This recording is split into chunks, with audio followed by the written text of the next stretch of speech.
Hi, I'm Nancy Fath, and I am here today with my friend Natalie Connelly to talk about an area of wellness that I think we don't often think or categorize as wellness, and that's our financial well-being. And when we think about all different kinds of areas and how to take care of ourselves, particularly as we get older as women, maybe we don't think of that as a wellness priority, a wellness category. We think of that as a to-do list.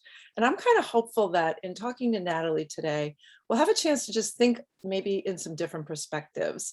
And Natalie has been in the industry for a couple decades in various capacities, and she just has a heart and a passion for having women understand finances from some different perspectives. So today we're going to just have a very casual conversation, just kind of see what comes up in that area and see what we can learn. So welcome, Natalie. Thank you, Nancy. It's so nice to see you. It's been a long time. I know we Yeah. met we met when we had the stores out in Springfield, and you were a customer and became quickly a Mhm. friend. And I've always enjoyed our conversations because they were just so natural and you're so authentic. So it's just wonderful to just think we can just kind of go unscripted and just talk about an area that I think for a lot of people is an elephant in the room when it comes to relationships or even just their own relationship with finances and money. So kind of hoping Yeah. to dispel some myths a little bit and just, think about it Mhm. differently. Yeah, absolutely. Not many people like to talk about money, and especially women. I think there's a lot of fear of being judged. Mm, Talking about money causes anxiety and depression for a lot of people. And mhm, I think, when you mention women, our priorities are just different. Most of us, I think our priorities are caretaking and worrying about the people around us before we think about money. And walking into your store when we first met, I think I walked in there and I was pleasantly surprised. I had been away from Springfield for about 15 years, took a detour to the Hartford area and traveled with previous roles. And then when I came back downtown and walked in and saw what you and Mickey did, I was, really pleasantly surprised. Anytime I took a little break from the office to pop in there, I always kind of felt the same when I left there. It was a feeling of warmth and community. I always felt welcome and mm, always left there kind of feeling like it was a little reprieve, mm, from everyday life. And, even though I focus on financial affairs, I mean, I've always gravitated towards kind of all things money, math, calculators, computers. I like the office environment and all that. But I think, when you meet people in the community and when we met, I think our intentions are always the same. At the end of the day, we all have different roles during the day, but I think at the end, what makes us feel good is knowing that we connected with somebody and mm, made their life a little better or easier in the end. And I mm. think that's why, meeting you both or meeting people in your network, I think, we kind of have all that same kind of thing that connects us. And we like to empower people. So, talking about money, as you said, is never easy. Mhm. And what I like to do is just make people feel that they don't have to feel uncomfortable about it. And no question is a dumb question when it comes to money.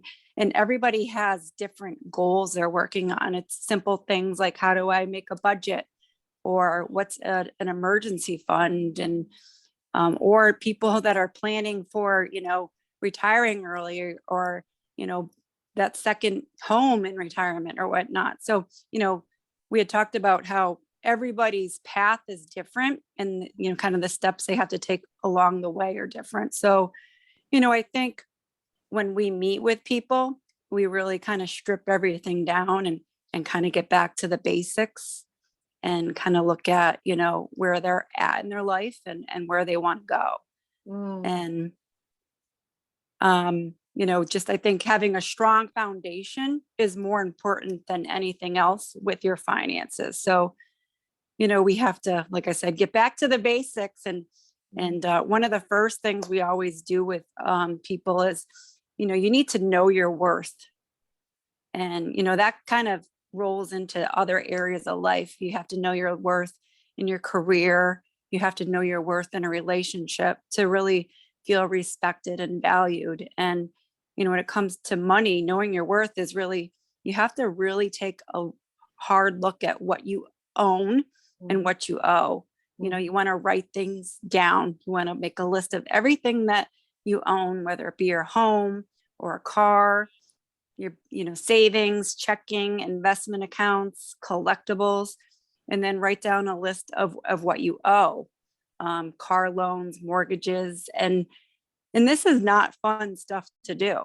But it's got to be done because you want that left column to be bigger than the right column. mhm, And you really can't move forward until you really know your worth. mhm. And And understand that in black and white terms. mhm, Because as you're saying that, I'm thinking, oh yeah, and with this past year and what so many people have gone through, people have lost jobs, they've had, all kinds of things have happened, closed businesses. There's been some really positive things that have happened for a lot of people, but a lot of people have really suffered a lot of financial loss. And it can be really frightening to sit down and look at that, and almost paralyzing sometimes, because you look and you're like, oh my gosh, that fund that we thought we had is now liquidated because we had to live on it for 18 months. Or mhm, I don't have that job that I was making, so I don't, like, how do I get back? And I think that can cause us to avoid looking at it versus saying, let's just look at it and know, and then we can start to begin to make some strategic decisions, especially if we're older. If we're not, if we're in our 20s and 30s and it's starting out, it feels like, okay, maybe we, whatever, I got my life, right? But when you're starting to get 40, 50, 60, you start to look at it a little bit differently, and your priorities are different. So I love what you're saying about, just like, there's almost a neutrality to it. Like, you're almost inviting us to take the emotion out of that part of it. And I'm sure emotions will come as we look at the list, mhm, but mhm. to at least just get it in front of you so you can start, and you have something to work with, so you know where you're going. Exactly. And then life is always changing, and we're always having to change course with that. Mhm. So kind of the next step which someone would do is you want to look at, and like you said, finances changed so much over the last year and a half, but we need to write down what is happening. We want to look at kind of like what our cash flow is. It's another financial term, is your cash flow statement. You need to make a list of all the money that's coming in Mhm. and where it's coming from, and then make a list of all the money that's going out every month. And this is where you can make changes. Obviously you want more money coming in Mhm. than you want going out, but that's unfortunately not the case for many people. Mhm. And but there's so many things that got us here that we can't control. But there's little things that everybody can do each day that they can control. Mhm. And when you look at your cash flow and what's coming in and what's coming out, you really have to kind of have a candid conversation with yourself, or with your partner, and kind of say, okay, our money coming in is not, it is less than our money going out, but what can we change? Or Mhm. what little tweaks can we make um, to help that? And, there's been a lot of people that have had to make some hard decisions over the last year and a half, or in, throughout lives, you know, through all of time. And, little things are just, we've all had to cut back different things. I mean, we couldn't go out to eat, but, little things you can do, like not going out to eat, or adjusting the thermostat, ride sharing, um, just what you make a list of what you want and what you need. And sometimes we have to give up the needs Mhm. for a while. And,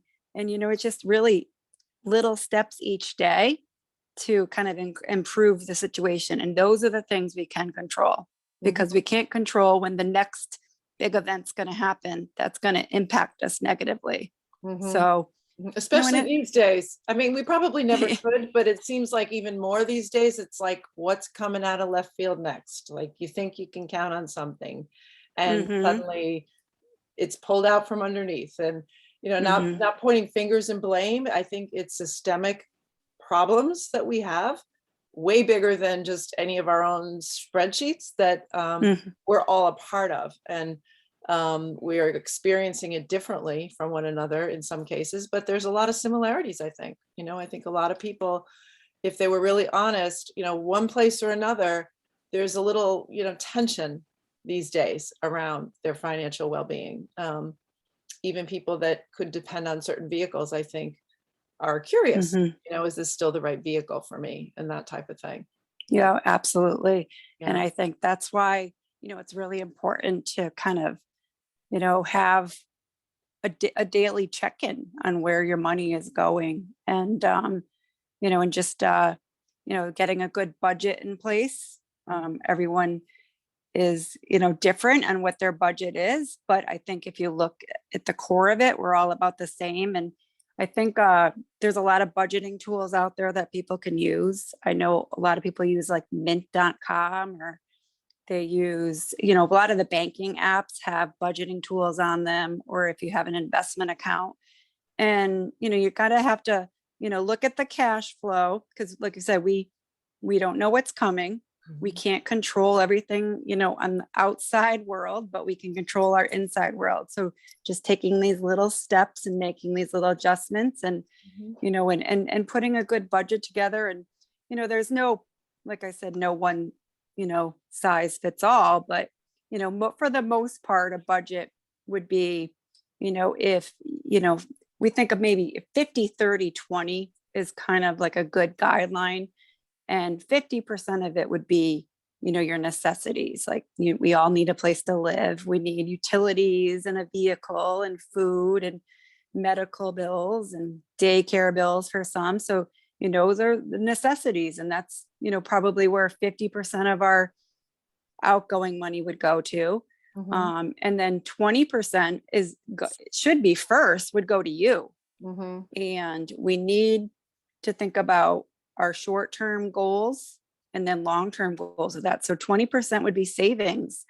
Short-term savings would be, if you need new tires, or, holidays coming up, or you want to take a vacation, those are short-term goals. And then long-term goals is retirement. Mhm. And, those, that should be done right away. Mhm. And you should come, we should be paying ourselves first before anything else. So 20%, 10% for short term, 10% for your retirement years. And Mhm. then 30% would be to go to, kind of what your wants are, going out to eat, getting your hair done, your nails done. Mhm. And, you just got to put that goal, those, that budget in place. And we need to visit it, at least weekly, and look at how we're doing. Mhm. And, it doesn't, if you sometimes give yourself a little gift at the end of the week, if you accomplished, if you stuck to the budget, and then do Right. something nice for yourself, it kind of helps motivate you to keep going. So Mhm. yeah. And I think like again, it all comes back to the things that we can control, because I think if you work on that, then some of the anxieties of all the things outside of us can be lessened, and Mhm. we'll just be more at peace. Well, I was listening as intently as I could until the little bit of extra sound came when my dog came in and jumped on the couch, and you heard that little rattle. But it made me laugh because I thought about what you said in terms of visiting it weekly and using it as a structure, which I think is an awesome idea. And I also think of all the times that I'm going to say we as a collective, we sometimes sit down and the numbers don't work.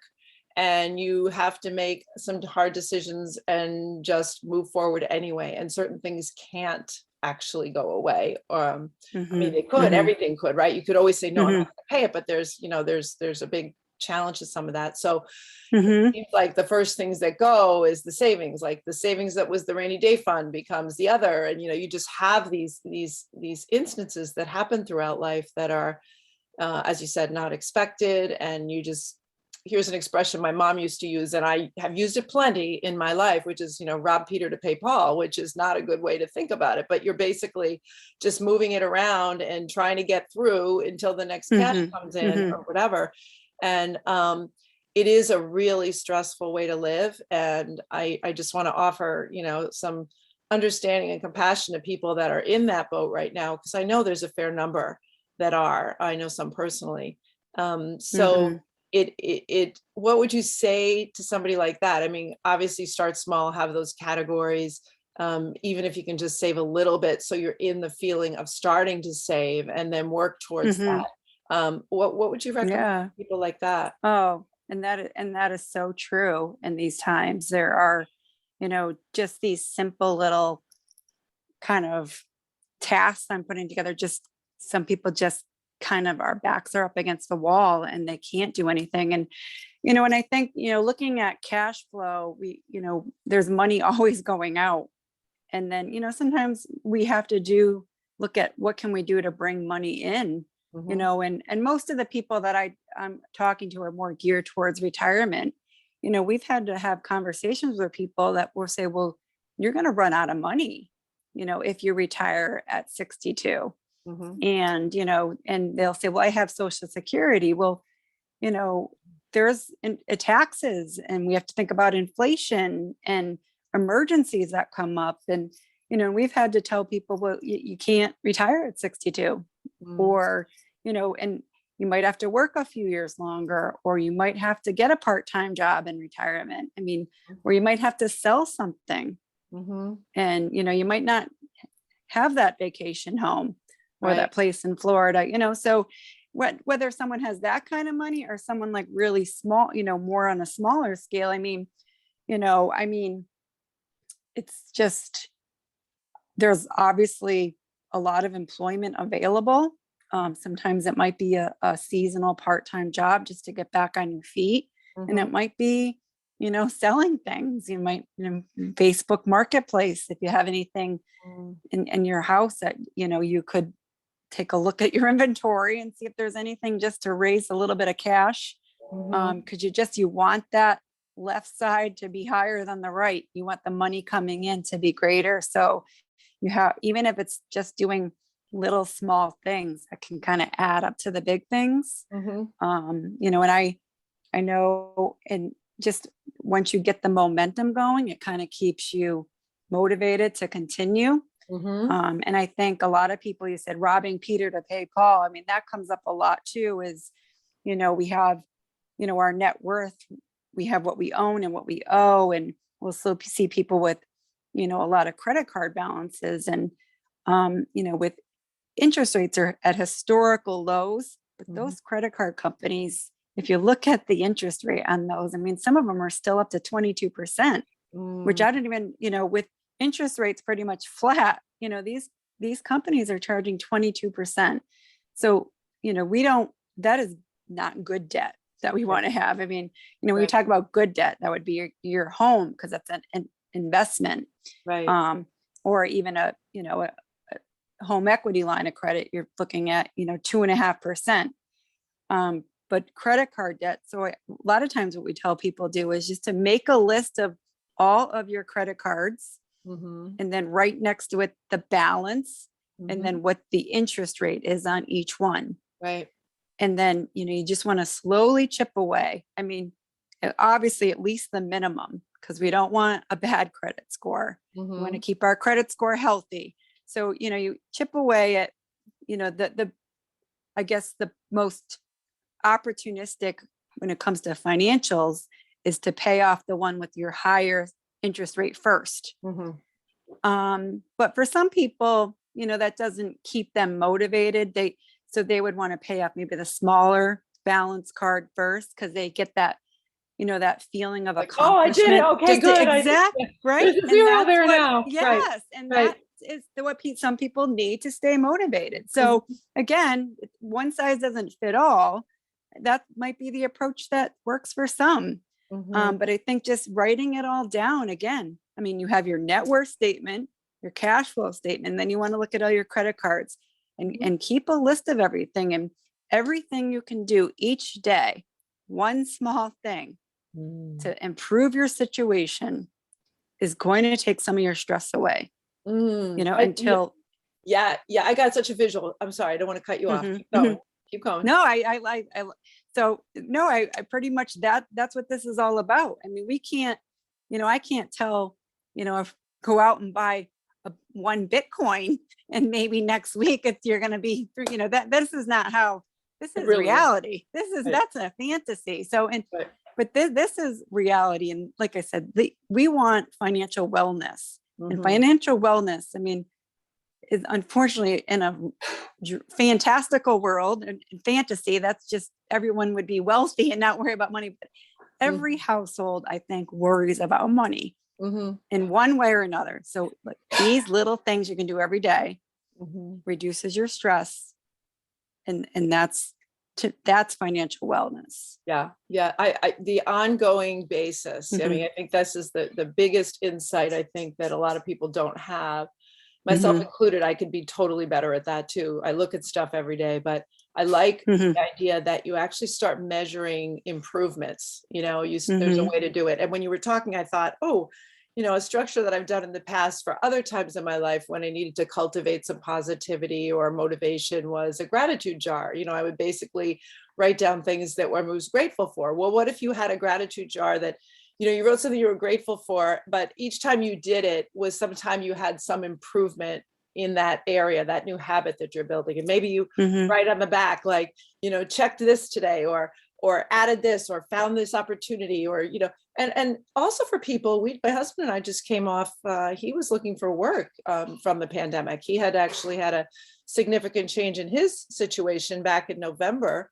And so there was a lot of time interviewing and having people say, well, we love you, we'd love to bring you, but the work's just not there right now, right? So how you get Hmm. through those times, and Hmm. being able to just measure, have some kind of structure that rewards you in accomplishing the simple tasks and measuring that they're Hmm. actually happening. And it doesn't mean you necessarily have to have retail therapy, which I was a proponent of plenty when I had the stores. Uh-huh, Plenty of uh-huh. people came in Hmm. and said, I need some retail therapy. And it wasn't necessarily because they had financial issues, but it's Hmm. comforting to Hmm. go out and purchase things. Hmm. But to reward yourself in some way, to acknowledge that Hmm. you are making progress. It is specific and measurable, and you can see some results. And I love what you said about the list, because you could even be adding just a couple more columns to a chart, or do something manual and have a thermometer, and you just keep marking it as you're doing these things, Hmm. whatever it Hmm. is for you, you know, to Yeah, do that. yeah, and that's like it's all about setting goals.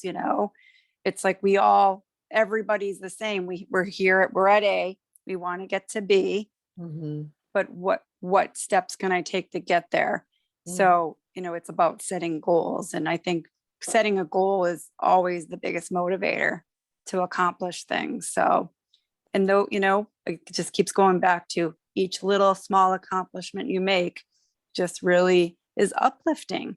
And, Yeah. and even though no matter how long it takes, for some it's going to take longer because their situations are bleaker. So Mhm. yeah. And, then the retail therapy come in at the end of the month. If you met all of your goals and you have, that's when you go out and treat yourself. So, and maybe have that kind of carrot dangling too. Right. So, Right. You mm-hmm, can tie an incentive to this process. I can see that mm-hmm, really easily. Like, there's a lot of mm-hmm, ways, and it could be something as simple as maybe you work out 3 times a week, and you give yourself extra time to do that, and you feel the abundance, and you feel like you're still getting something mm-hmm, that's good for you, that nourishes you, that feels like it's flowing towards you, because we can cultivate a lot of that stuff on our own, those feelings of well-being. And so much mm-hmm, of any change that you're trying to make um, is involving your mindset too. And so taking care of your emotional state and your physical body and things like that will help you feel more abundant and feel like you're mm-hmm. moving in the direction, and probably give a little more strength to staying the course and not feeling like it's too big. I can never make a change, so I'm just going to let it go, like No, forget, whatever. I love that. So it is. It's like I love like all things wellness. So it's just kind of like every week. It's like someone once. I never liked going to the gym, and someone once said to me, "It's like brushing your teeth. It's got to be part of your daily routine." And I was in my 20s. I was like, "Yeah, buddy." Just I just didn't even know what he meant by that. But I think like all these things that we do to make ourselves feel better at the end of the day. Hmm. And we have, it's just, they have to be part of our all of our everyday activities. And, this, we talked at the beginning, money is like, again, an uncomfortable subject and everyone's overwhelmed by it. And Mhm. the things that we're the most overwhelmed by are the things we kind of push aside and Mhm. we kind of go to what's easier. So, and it's like I said, it's just really got to make a point to write it down and Mhm. check it regularly. And there's always going to be changes too. So then you sit down and you got to kind of course correct. And there's like a lot of tools out there now and apps to be able to do this. So not everybody has to be creating spreadsheets on their computer and doing it all themselves. I mean, there's a lot of like fantastic apps and things that we can use to help us and to track things. I know, even with my banking app, when you use your debit card, it allocates it to, utilities and the mortgage and shopping and dining out. Some of them do that for you too, if you don't want to just write it all down yourself. But there's a lot of useful kind of tips and tools out there that I would encourage people to seek out. Mm. I love it. I love it. It's never as bleak as we might think it is. There's always things out there for willing to look and be curious and try new ways of doing Mhm, something. mhm. And Absolutely. Yeah. yeah, one of the things you said before we talked, it was a few weeks ago. I remember the idea of priorities and that everybody's priorities are different, and getting clear on that um, is really a first step in what you do after the budget, right? The budget's Mhm, sort of like what you need to, but then when you get into that want category, and that mhm, that involves their lifestyle, their passion, what they're mhm, aligned with, and the quality of life. Um, so I want to just make sure we touch on that too, because that was one of the things that inspired me when you spoke, is that mhm, I don't know, maybe as women, sometimes we just don't give ourselves permission to dream about those things. And those things can sometimes turn into the opportunity that helps to generate, not only positive feelings and well-being, but sometimes opportunities, sometimes business opportunities or new jobs or, following your passion, that kind of thing. mhm. Oh, for sure. And that's just, yeah, everybody's goals and priorities are different. I think, and with women, we put a lot off to take care, for ourselves, to take care of others. It's just kind of how a lot of us are wired to. Um, I know there's a lot of stats out there, even with retirement savings. A lot of women are behind on what they need to save for retirement. And when we look at, someone's goals and we sit down with them, I mean, retirement it needs to be our priority. I mean, we can't like rely on Social Security alone.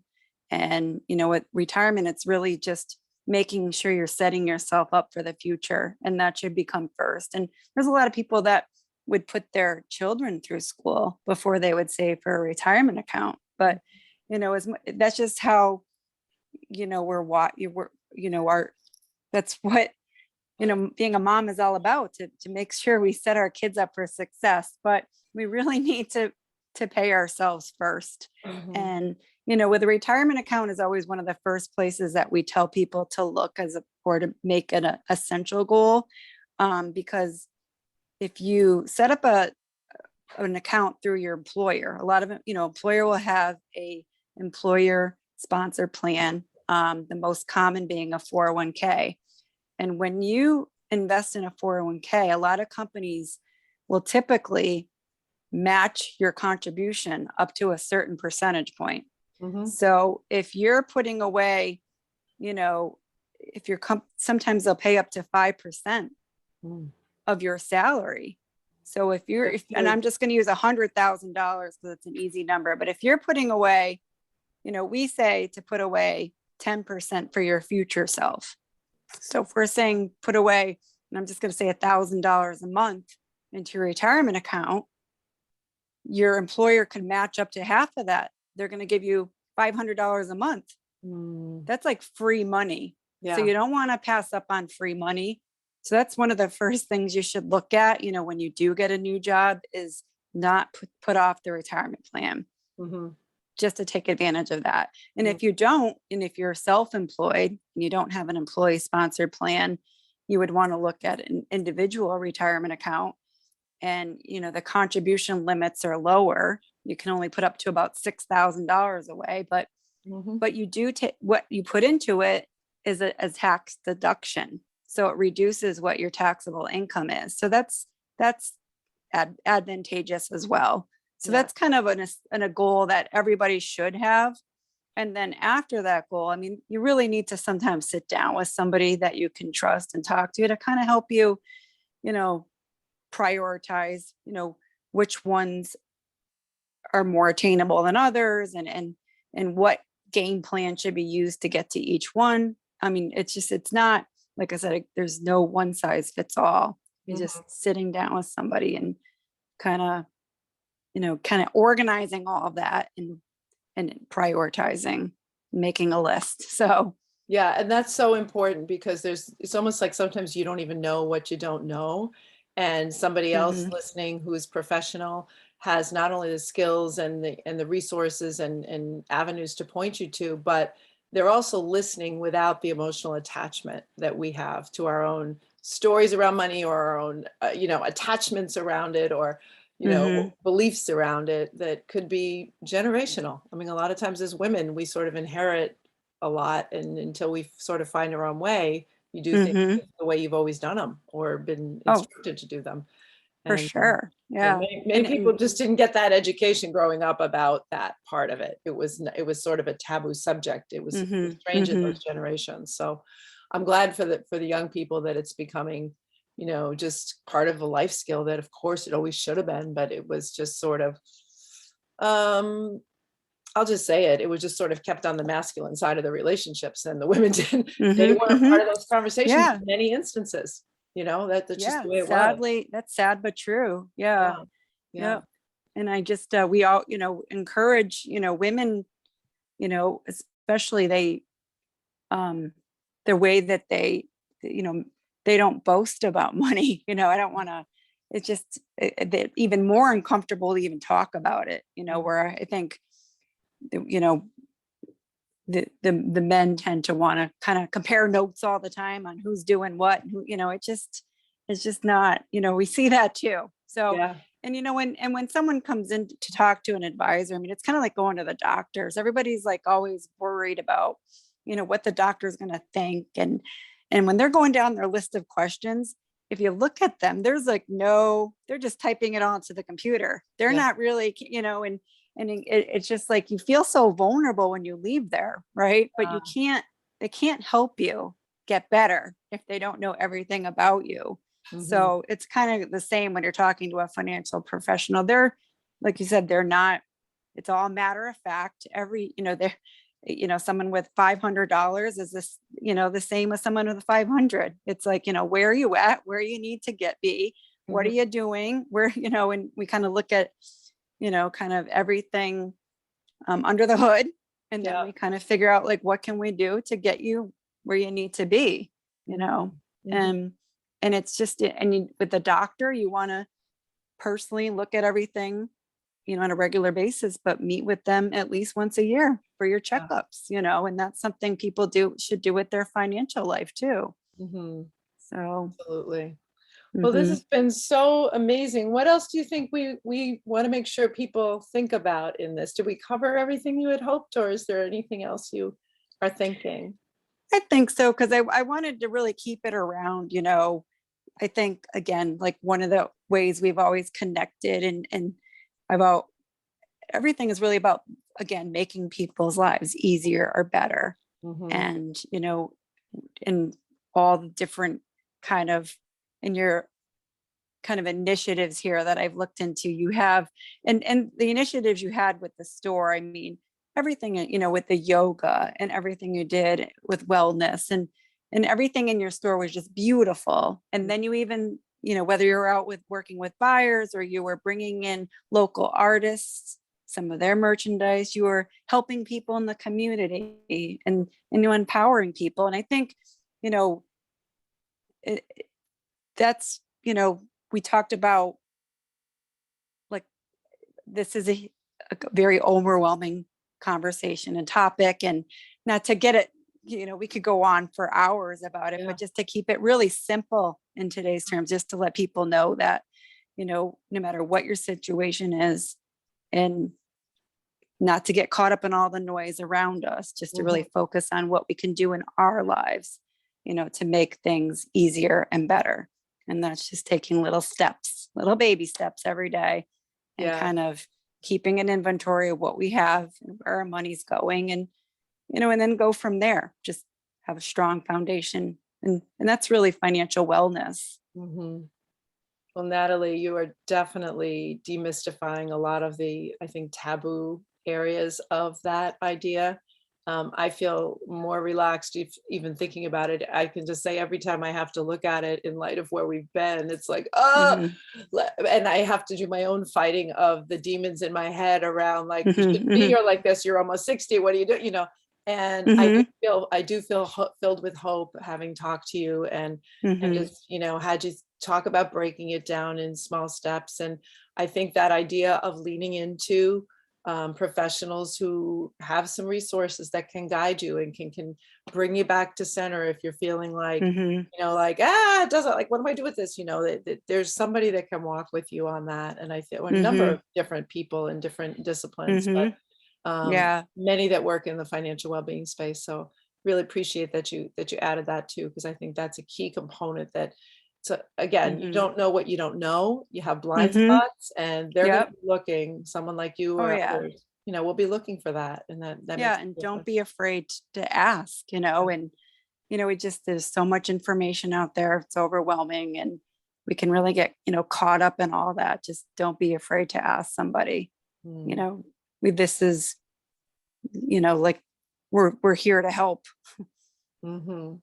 Well, thank you so much. I so appreciate you taking time today. And I feel like just filled with some lightness and some joy around this. And I think Good, many good. people will listen and think like, okay, I kind of knew that. That's good. I'm good. And someone would be like, oh, there's that when, there's that little spot that I've been avoiding. Mhm. So Mhm. I really appreciate you, Natalie, and just wish you so much just positive experiences as you help your clients, because I know you're changing lives. And um, just thank you so much.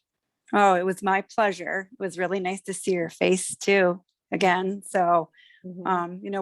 I'll be looking out for, more of what you're doing out here in this space. And, I really do appreciate what your intentions are, and anything else I can do to help along the way, count me in. Well, wonderful. Hold that thought, Okay. 'cause All we will right. see how life emerges. And Okay. yeah, I'm hopeful, especially as things continue to open up, that there'll be opportunities to gather again in ways that we used to. And who knows? Who knows? You never know. I know. You never No. know what's It's like what's next. one day at a time. Right. That's Well, thank you. that's my motto for the Yeah, last year and a half, right? I So, know. Well, you wouldn't believe it, all but my right. mother, my mother actually gave me a keychain in high school that said one day at a time. It was a little brass thing, and I wore it forever. I think I still have it somewhere. And at the time when I'm Really? like, 15, 16, and I thought everything was a catastrophe, I was like, Mhm. okay, is this kind of hokey? But oh my gosh, that is so true. And it has served me so well. Mhm. So you're right. One day, sometimes one moment at a time Mhm. is enough. And the good thing about that is what I've learned over the years is if you stay in the present moment, it's like you really do a good job of dissipating a lot of the fear of like, where you're going and what it could be. Mhm. You have what you Mhm. need to get through the moment. So just focus on that, and don't be afraid to take those steps, because every step does move you that much closer to your goals. So Mhm. thank you. 100%. All right. All right, Thank take care. you. All right. Okay, Bye bye. now.